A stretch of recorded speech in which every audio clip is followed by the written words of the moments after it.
코로나의 전염력이 대단히 강하지만 사람들이 가지고 있는 영적인 전염력도 강합니다. 사람들을 만나보면 부정적인 말을 하는 사람은 늘 부정적인 말을 하지요. 그러한 사람들 옆에 가면 자신도 모르게 부정적인 말을 늘어놓게 됩니다. 가족의 사랑은 자녀의 교육에 아주 중요하지만 실제적으로 사람들은 사랑이라는 이름으로 가족에게 상처를 주고받습니다. 일례로 공부만 해도 그렇습니다. 부모님들은 자녀들에게 공부를 재촉합니다. 넌 누구를 닮아서 머리가 그렇게 나쁘냐? 왜 공부를 하지 않니? 자녀의 미래를 생각하는 부모님의 입장에서는 충분히 이해가 되지만 자녀의 입장에서 공부 자체가 결코 쉬운 것만은 아닙니다. 언젠가 그런 분을 만난 적이 있습니다. 공부가 세상에서 가장 쉽다. 그분에게는 진심일 수도 있지만 사실 공부가 세상에서 가장 어려운 분들도 많이 있습니다. 부모와 자녀의 관계를 유심히 살펴보면 과거 할아버지, 아버지 혹은 할아버지, 할머니와 어머니의 관계가 되풀이 되는 경우가 많이 있지요.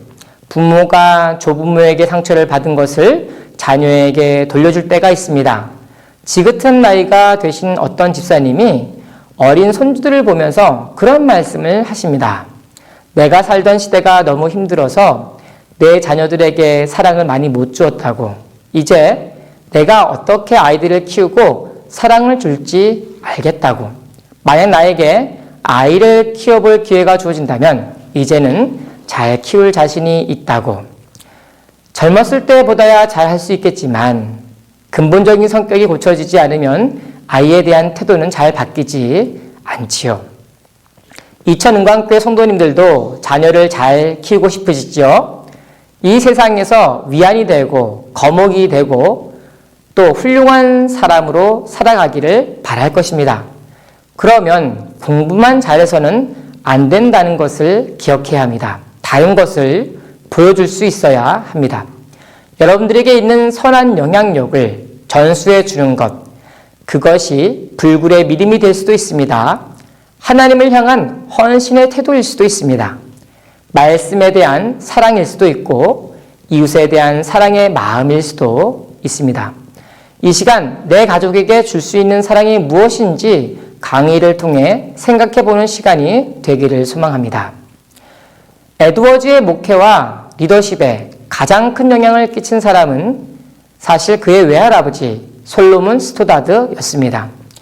그는 코네티컷 강변에 위치한 도시에 살았고 상당히 명성 있는 사람이었습니다. 당시는 프랑스와 영국의 전쟁의 기운이 감돌고 있었습니다. 우리는 지난주 에드워즈가 살던 마을이 농촌이 풍경이었음을 살펴보았지만 사실 내적으로는 그렇게 평화로운 마을만도 아니었습니다. 프랑스와 결탁한 인디언들이 공격을 감행해 오곤 했기에 에드워즈의 할아버지가 사는 지역 로셈프턴의 외곽은 늘 방어망으로 둘러싸여 있었습니다. 스토다드는 인품이 훌륭했던 대인의 자질을 가지고 있었고 리더십 역시 탁월했습니다.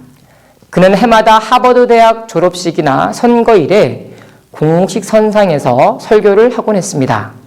1703년 5월 28일 선거일에 스토다드는 대통령과 장관들, 존경하는 평의회와 상원 의원들 앞에서 그리고 그의 동료 목사들 앞에서 하나님이 선물로 주신 땅에서 장수하는 법이라는 제목의 설교를 했습니다.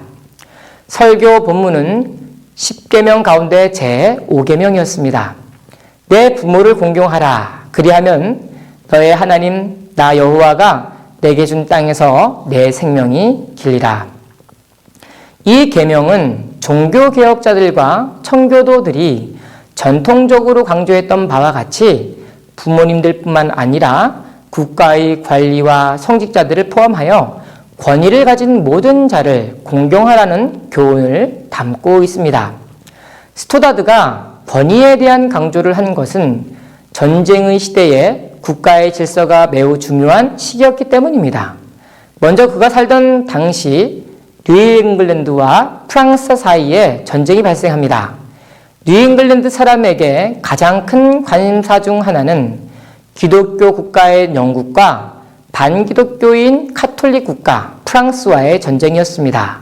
프랑스의 왕 루이 14세 치하에서 카톨릭 프랑스는 전성기를 맞이했고, 미국 북부 지방에 위치한 뉴 프랑스는 뉴잉글랜드 변방에 자리했습니다.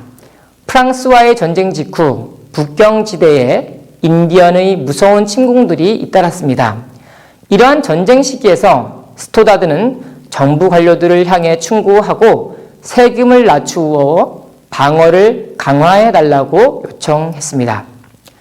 뭐니 해도 스토다드의 리더십은 행정당국에 대한 영향력도 있었지만 특별히 교회와 사회에도 대단히 컸다고 볼 수 있습니다. 스토다드의 가장 큰 관심은 도덕적, 영적인 문제였습니다. 그는 당시에 발발한 전쟁과 전염병을 뉴잉글랜드의 백성이 하나님의 계명을 거역했기 때문에 하나님이 그러한 형벌을 내리신다고 주장했습니다. 그는 말하기를 우리는 혼돈의 시기에 살고 있으며 사람들은 술 취하고 치장하며 당을 짓고 연락하며 허탄한 말을 하는 방탕한 자유를 누리고 있다고 경고했습니다. 스토다드는 하나님이 영원한 목적을 가지고 자신의 백성을 이 약속의 땅으로 인도하셨다고 믿었습니다. 이에 그는 하나님께서 자신의 백성에게 하나님 나라의 시민의식을 가르치고 경고해 주기 위해 모든 복과 형벌, 약속과 경고를 계획하셨다고 가르쳤습니다. 뉴잉글랜드 이주민들은 그들에게 약속의 땅에서 누릴 복들에 대해 감사해야 할 뿐만 아니라 그들이 구약의 이스라엘 백성과 다르지 않다는 사실을 항상 마음에 새겨야 했습니다. 구약 시대에 우상 숭배의 결과로 바벨론으로 끌려간 이스라엘의 범죄를 기억하며 경각심을 가져야 한다고 가르쳤던 것이죠. 에드워즈에게 두 번째 큰 영향을 끼친 가족 가운데는 에드워즈의 아버지 티모시 에드워즈가 있습니다. 1711년 조나단 에드워즈가 8살일 때 그의 아버지 티모시 에드워즈는 집을 떠나 캐나다로 파견되는 군대의 군목으로 가게 됩니다. 티모시 에드워즈는 깐깐한 성격을 가진 사람이었습니다. 그래서 군목으로 가자마자 신경성 위장병이 도져 고생을 많이 했습니다. 그가 진중에서 일기를 쓰게 되는데 그 기록에 따르면 그의 깐깐한 성격과 자녀를 향한 관심 또 사랑이 많이 묻어있는 것을 알 수 있습니다. 그 편지에서 그는 다음과 같이 고백합니다. 조나단이 학교에서 배운 것을 잃어버리지 않도록 하고 그가 배운 어형 변화론과 관용 어구의 특성 두 가지 면을 모두 잘 마음에 새겨서 기억할 수 있도록 돌보아 주시오. 에드워즈의 누나들은 주로 남자들만을 위해 개설되었던 라틴어 수업에 참여했습니다. 그 이유는 주로 자신의 동생 에드워즈의 공부를 돕기 위해서였습니다. 그래서 그들의 아버지 티모시는 편지에서 또한 다음과 같이 말을 하고 있습니다. 그러므로 조나단이 자주 누나들에게 말을 하도록 하시오. 또한 딸들이 문법에 대해 배운 것을 기억하도록 하되 조나단이 배운 부분에 한해서는 반드시 기억할 수 있도록 하시오.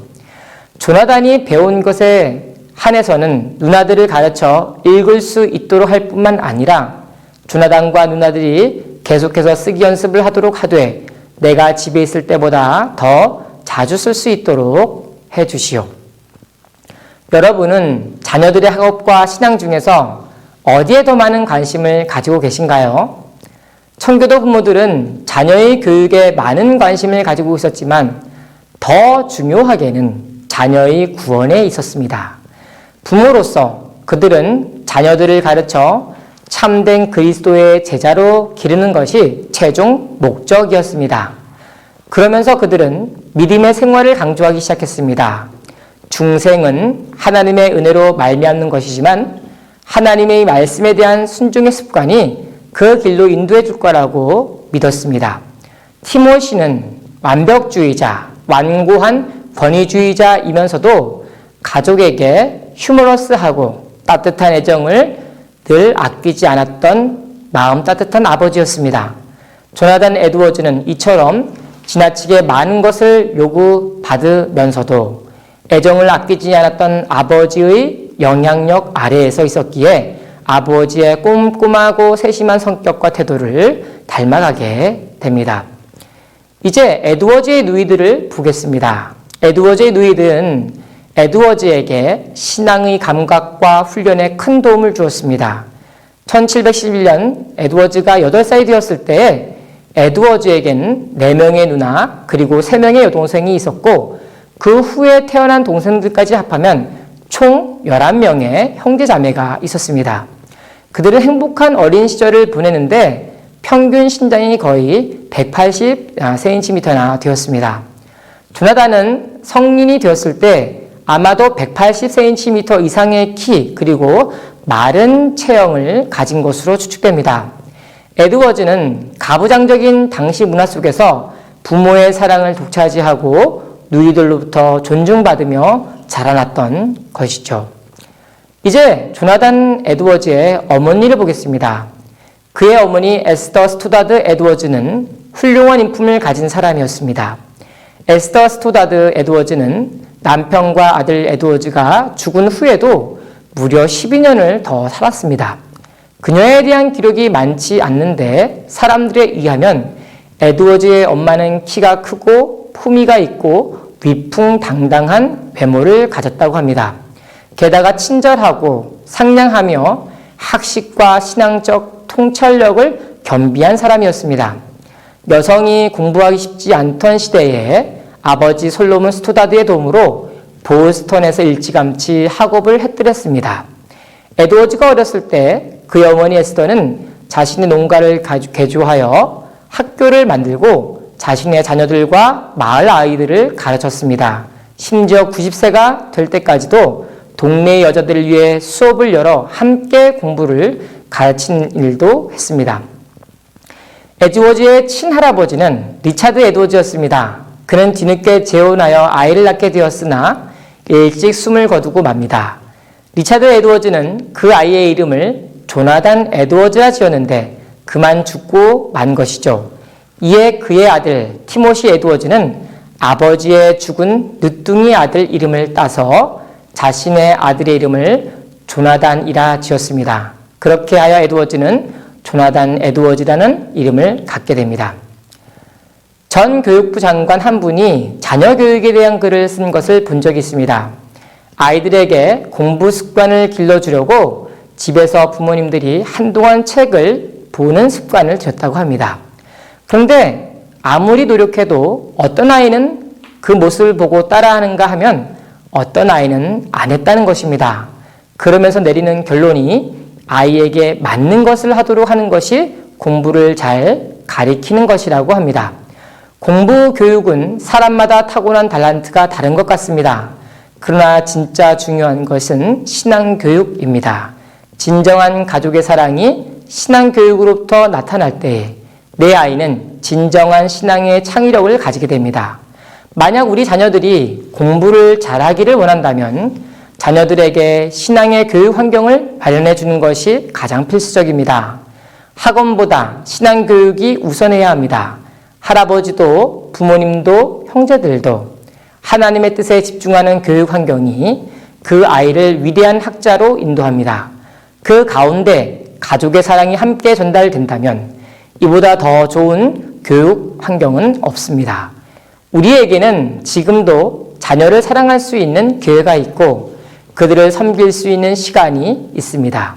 나의 자녀를 가슴에 안고 그들을 위해 기도해주며 하나님을 전해주고 축복해주는 것은 어떨까요? 그럼 다음 시간에 만나 뵙겠습니다. 감사합니다.